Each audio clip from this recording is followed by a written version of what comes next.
Hello and welcome. Today I'm going to show you how I painted this succulent garden in gouache.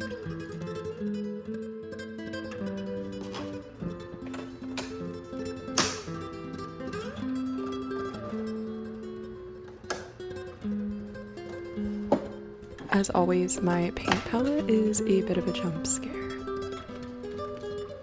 This is what I use to clean my brushes off in. Look, there's Happy Al, Sad Al, and I don't know if he's confused or he ate something sour.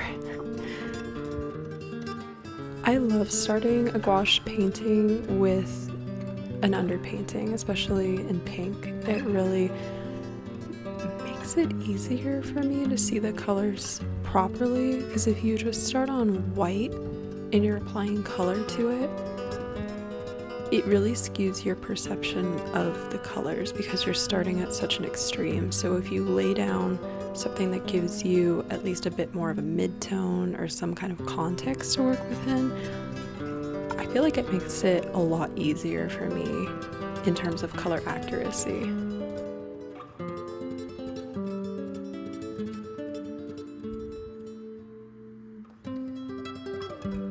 I've been wanting to paint succulents for a while. The last time I tried, I was using watercolor, which scarred me a bit because I don't quite understand the finer details of watercolor. Maybe eventually. I like gouache because it's somewhere in between a watercolor and an acrylic paint. It is a type of acrylic paint, but I like that you can either make it really, really transparent and have these beautiful washes, or you can just layer it on thick and really get that coverage. And also, you don't have to worry about preserving your areas that are going to be highlights for later, like you do in watercolor. I love the idea of masking fluid. I think it's so cool to apply a drop on like the tip of your portrait's nose, for example, because that's where the glare that's going to be the lighter spot. Those who watercolor, you know exactly what I'm talking about. It drives me nuts to have to think about that early on. I paint with oils typically, so you can do that in oils. You can finish out your painting pretty much and then add some highlights. But if you are a watercolor artist, you have to preemptively think about what are my high points, what are my highlights. So respect to all of you who do that, because I'm sure I could make my brain work that way, but that isn't my inclination. So I love that you can layer with gouache like you can with oil paints.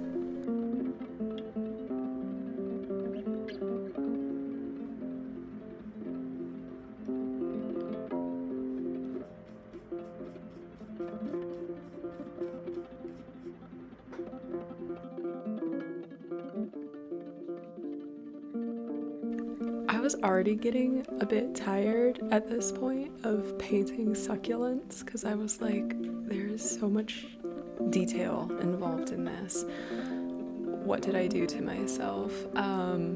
Also, I'm painting I took a reference photo at a nursery and there were all these little succulents sitting on a wooden pallet on the ground. So this is me just painting in like the pieces of wood right now, and then I used a dark blue for the ground, and then I like went over it with a burnt umber wash and then just painted in these tiny white dots, because that's basically what that what like baked soil or potted soil looks like, because it has like the fertilizer in it. So it got a bit easier as I progressed. Like I started to get into the rhythm of painting these succulents and enjoying it again. I just had some fatigue at the third succulent, but then my joy came back with painting this tiny little baby barrel cactus.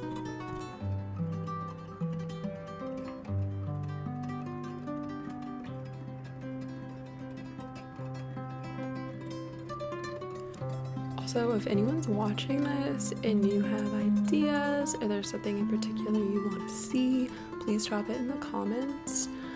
I love to have new inspiration and hear from you and hear what you're enjoying and what you'd like to see more of, so definitely let me know. Otherwise, I'm usually highly inspired by my surroundings, which is the Sonoran Desert. There's surprisingly a lot of colors in the desert. I think it's a really beautiful,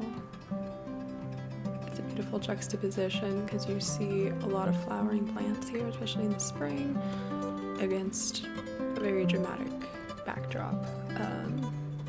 It's definitely a land of extremes. You don't get a lot of rainfall, except for when you do in the monsoon. You get a deluge and then everything blooms.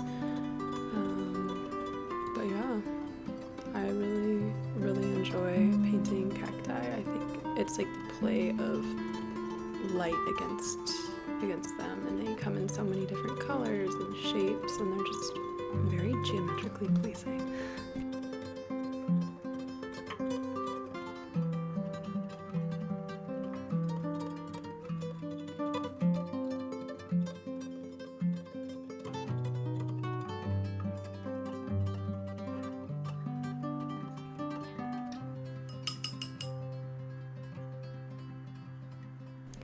I think a tip I have, if you're a gouache painter or a painter of any kind, is sometimes it's really fun to leave some of your underpainting and let it shine through, because like you can see on this little flowering stem that's coming up from the succulent, there's some pink left.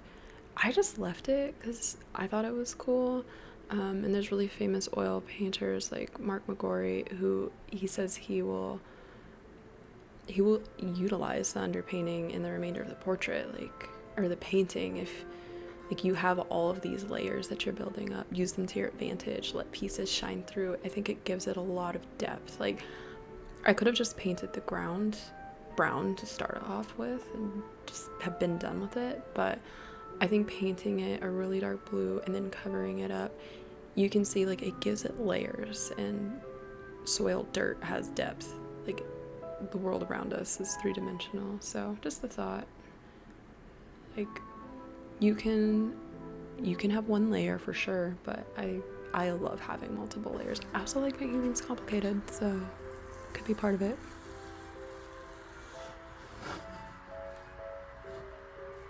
And now for the most satisfying part of all, ripping the masking tape off.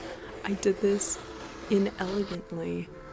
If you stick with me on this channel, I promise you I will be working on my masking tape removal. I hope that someday when I have many more videos, you're gonna check back and you're gonna be like, this girl's seamless now. What happened?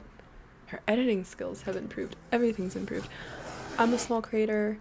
I don't have a degree in art. I never took an art class. I am trying to learn so many things right now, so bear with me. But I'm excited. Like, none of this is perfect, but it's fun. So this is the end product. Thank you for watching, and I hope to see you next time.